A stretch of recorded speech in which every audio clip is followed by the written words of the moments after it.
Hey there, everyone, and thanks for watching WENY's Buffalo Bills Red Zone alongside Jenna Cottrell. I'm Dan Fates. As if the Buffalo Bills season hasn't had enough twists and turns and crazy storylines, we're going to take it overseas to London now. The Bills are playing Sunday morning at 9:30 over in London at Wembley Stadium.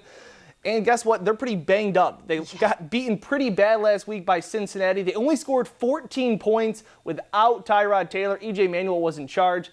Jenna, what did you see out of this offense with this injuries? I mean, it's really tough because now heading into week 7, I mean, the Bills are just so banged up. You know, Sammy Watkins going down, playing for a little bit, then going down with the injury. I will say LaShawn McCoy, 17 carries, I believe it was, for 90 yards. That's a good return. I feel like the stats don't really show how pivotal he was on offense. E.J. Manuel throwing a touchdown.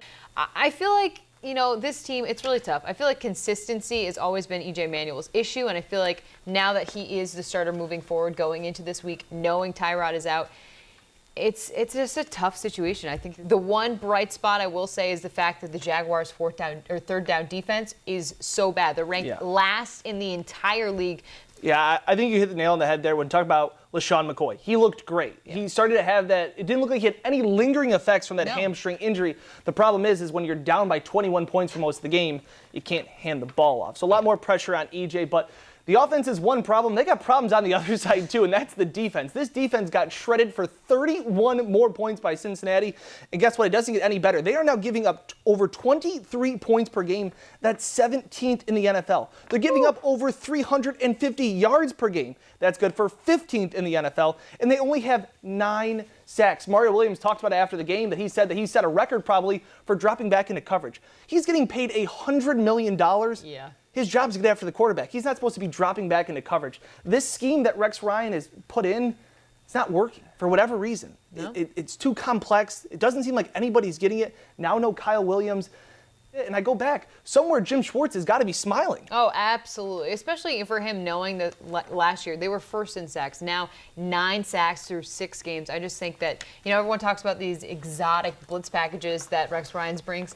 Maybe we play more vanilla. Yeah, he's got to think of something else because there's starting to be those whispers. And if there's ever been a Week 7 game that was must-win, this is one of them. The Bills 3-3. They've won one, lost one, won one. The whole way of the season, if they can't beat Jacksonville, even with all these injuries, they don't deserve to make the playoffs. Absolutely not. Jenna, so what do you have in this game? Who do you have and why? I have the Bills winning this one. I think Jacksonville is a very beatable opponent. Even with the injuries listed in that very, very long IR list, I really think that, this team has a terrible offensive line, talking about Jacksonville. I think there's the ability, like I said earlier, there's that opportunity to put up those third down conversions. And then also, the Bills' third down offense hasn't been that great, but the fact that the Jags are rated so low in the league, I think they're going to have an opportunity, like I said. Final score, I have the Bills winning 24-10.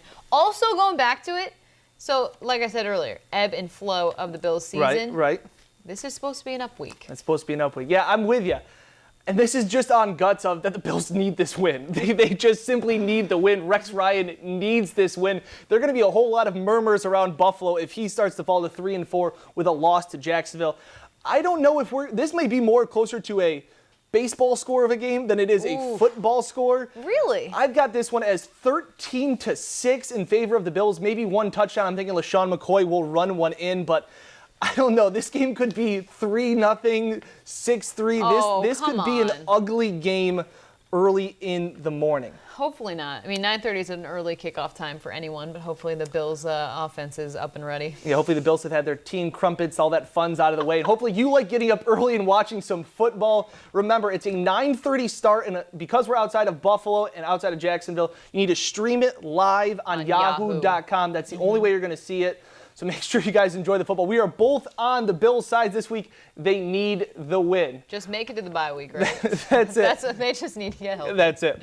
That's all the time we got. For Jenna Cottrell, I'm Dan Fates. Thanks for watching WENY's Buffalo Bills Red Zone. Enjoy the football.